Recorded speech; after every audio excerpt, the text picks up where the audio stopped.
I was thinking about approaching things that you do in life from two different angles, from either the tree of the knowledge of good and evil or the tree of life. And in everything you do, there is a life way, or there is a tree of the knowledge of good and evil way you can do it. These fundamental principles are laid out in Genesis 1 to 3. You can extrapolate all the fundamental principles of life from those 3 chapters. Whenever we're reading any other part of the Bible, our mind is always hovering over those chapters. For me personally, and maybe you can chime in. Ding dong. Thanks. I was thinking about all the stuff I've got to do. We were saying this morning that there's a lot of material here, it needs organising. And we're talking about getting a whiteboard to put it all on. And that's where it started, this thought. I'm excited about it. Like this, it feels like something that I'm driven by. It feels like something that I've been given a responsibility to do. I got excited about it, and I was thinking in my head as I was walking along that there could be a possibility that these things driving me have a flip side of them. And one side might be sometimes we go into the do mentality because we're covering up or hiding from something in us. We don't want to be vulnerable. So what we do, we clothe ourselves in doing. We don't want to face those things that we don't want to face. And I fundamentally ask the question, yes, there's a lot to do. Yes, it sounds amazing, and it's a noble task. It's a good thing. I feel deep down that it's something that God has put within me, and no wonder it gives me excitement. It makes me look forward to things. Great, excellent, wonderful. But, and I don't mean that's all wrong then, if this is the case. If I'm driven by these things, or some of the energy of that is coming from me wanting to, or subconsciously even, be driven by doing, and it helps me to ignore the things about being that are up the creek in me, maybe, then I need to be able to discern those moments when I am driven by doing, and I am using doing as a distraction from being that I'm not comfortable with. Wow, that's a phrase. That needs to be written down somewhere. Yeah. And I just asked God for wisdom. I was standing there in the woods, and all these thoughts came. Let me try and describe it visually, because it was a visual experience for me. I saw them in front of me like a swirling mass. And underneath that swirling mass of things, I noticed in me an excitement, but also I noticed that there was in me some part that likes being distracted by all these things, and somehow it's difficult to explain this, but I'm really trying. Yeah, you keep going. Underneath the surface, there was this kind of like feeling of, the flavour of it maybe is overwhelm, but it was more about what happens if I could just be in this moment, in this very moment when this swirling mass of stuff was there. I'd come back from Israel, and I've been out of life for quite a few weeks, and somehow there's a reset happened in me. But I've come back, and yesterday I didn't want to get out of bed because I didn't want to enter into... it's really difficult to explain this, but me being away for so long has changed something in me. I only realised that when I got home, and I was waking up that yesterday morning. I didn't want to put the foot on the floor out of my bed before somehow I'd concretised what had gone on within me, and actually to learn to guard it. So those are the 2 words that Adam was given, isn't it? Yeah, Adam was put into the garden to guard it, to work it and to keep it. Avodah and Shema. And this is where I saw the convergence here, that there's two ways to do this. You either work it, keep it, the garden that you're placed in, or you hear the serpent's voice with all this possibility that is opening up that I'm excited about. In the garden is a serpent. In the garden is a tree of the knowledge of good and evil, as well as the tree of life in the Hebrew. To me, it's quite clear that it's the same tree. Yeah, I think we did a study on that, and that's quite useful to see it as that. It's very useful because the choice is so close together. Life and knowledge of good and evil are literally in the same vicinity. And that's why it's so subtle, and that's why the serpent was subtle, very clever. And we've got to be clever back, with this, and realise and discern when you are being driven by, even though it's planted by God in you, whether you're being driven by life, the tree of life, and life is being, and being is okay with no ambition. It's coming from the prayer that before putting Tefillin on, it says, "How precious is your kindness, O God, the sons of man take refuge in the shadow of your wings. May they be sated from the abundance in your house, and may they drink from the stream of the river of delight." I can't remember exactly the wording. Wow, that was pretty good. Yeah, well, I say it, I have been saying it every day, maybe not recently. And then I say I come back to the source of life. And that's when I say there is no time, there is no ambition. And I check myself at that moment. Am I okay with not having ambition? Am I okay with coming away from the drive of doing and entering into the space of being without the need for ambition? It's a really good check and balance that I find when I do that, it's very useful. And maybe that is alluding to the guarding that Adam was meant to do in the garden.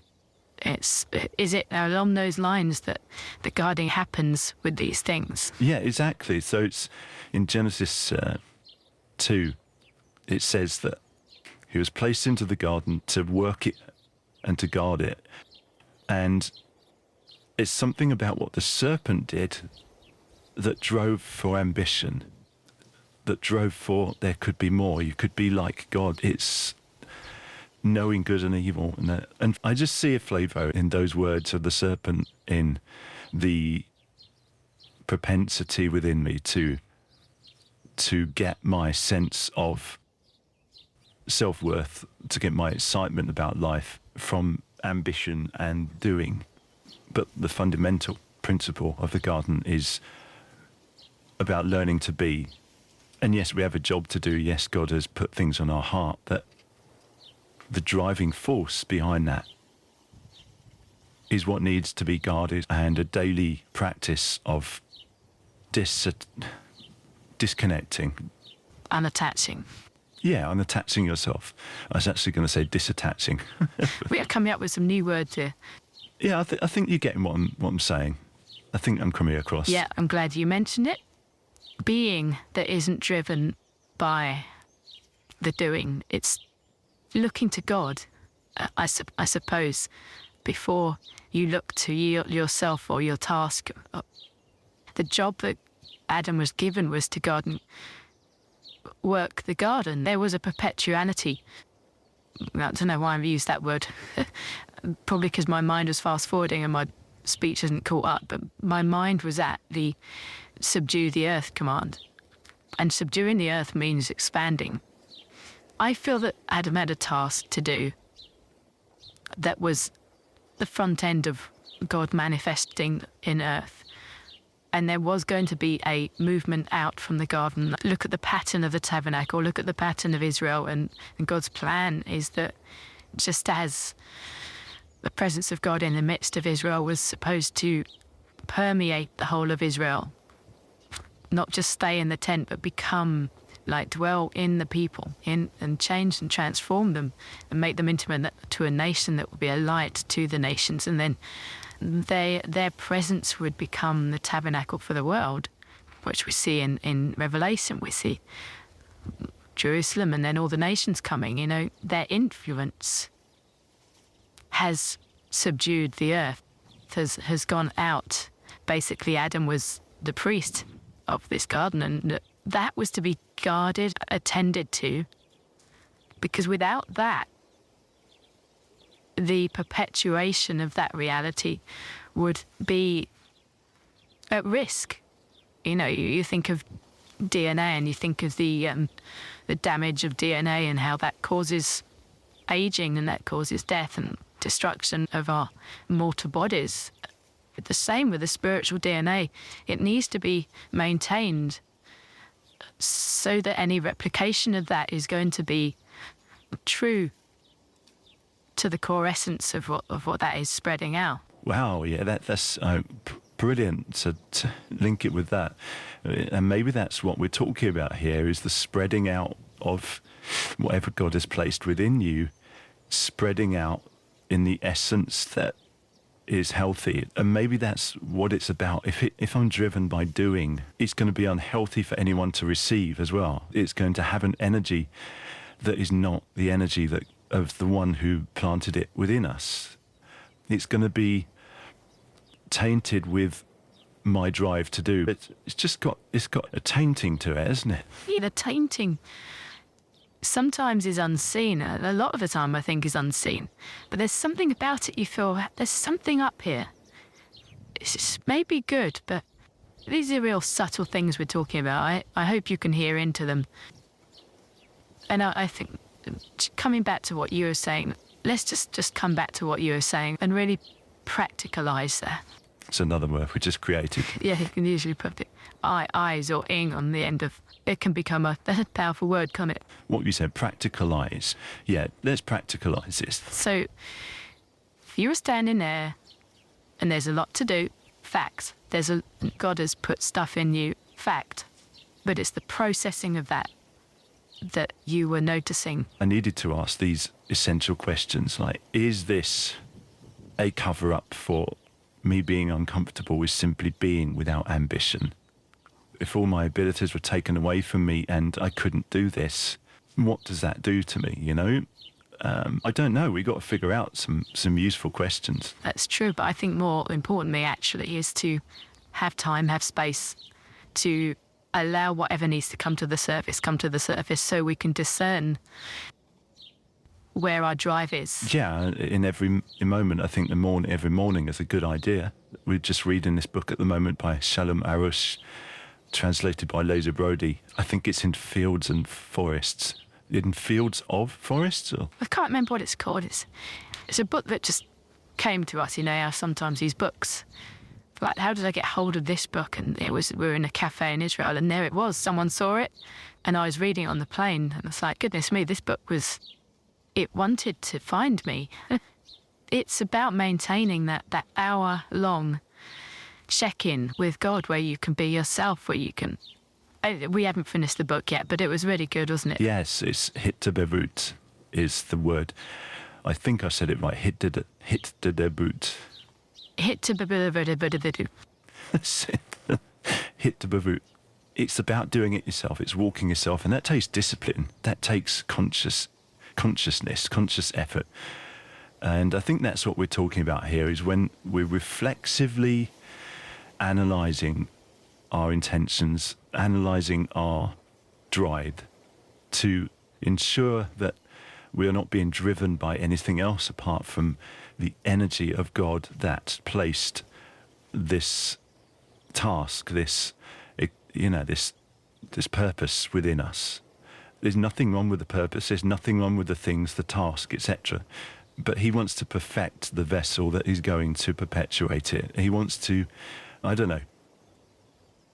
have an employee that is on board with the company. That's really interesting way of putting it, yeah. Who wants a worker who's just doing it for the money so they can go home? I mean, there's a different energy when you're on board with the whole vibe of the company. But yeah, the energy that God has placed within us is the thing we need to guard, is the thing we need to work at, to maintain.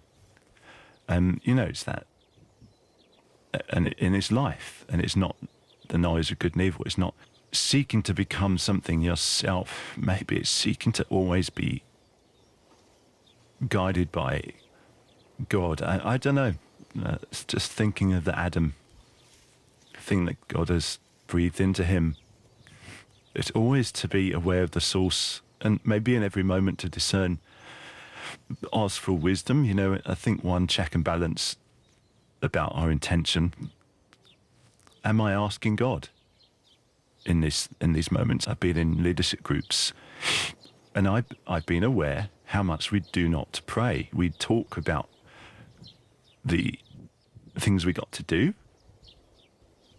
but what's lacking is we don't have this space to really listen for the discernment of God and to pray and to actually have a conversation. That's what Lazy Brody was saying, that it is a conversation, literally, with God. It's nothing out there spiritual. It's a conversation with him. So a conversation in the moment. It doesn't have to be a formal prayer even. It's like involving God in conversation that you're having. Like, Lord, let's have some time out for a sec, just to discern what does God have to say about this moment? And I think that's such a simple thing to do. Prayer is not something that has to be onerous. It has to be real and involving him. In that film we saw about the community in New Zealand that were very successful. I think there are a couple of branches of them elsewhere, but this is one of the biggest. It's a bit weird, a bit culty, but anyway. Beside the point, that there was a moment where the elders were bringing an issue to God, and the first thing they do, they get on the floor, on their knees, and lean over their chairs, and they all have a prayer meeting together. Now that sounds very religious, but they really did sincerely want to seek God's face on the matter first before diving into any discussion or any decision making. Mating. Do you know? Basically, they were talking about someone wanting to marry someone, and this is what they do for everyone who wants to marry. They bring it to God and they ask for his wisdom in it. So the word mate. Okay. Right. Decision mating.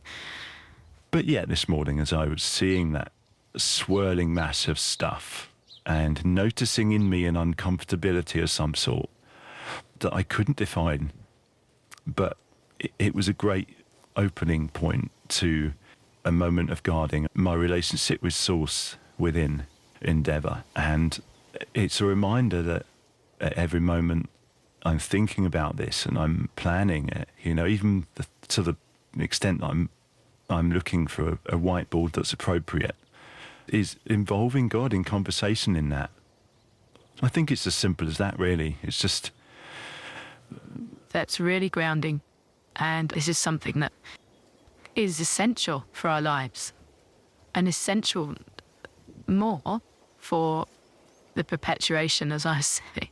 That word's a bit big, isn't it? It sounds a bit complicated. Yeah, the expansion maybe, the furthering of, our lives are something that God has given us, and what God has planted in us is what God has planted in us. Everyone has something.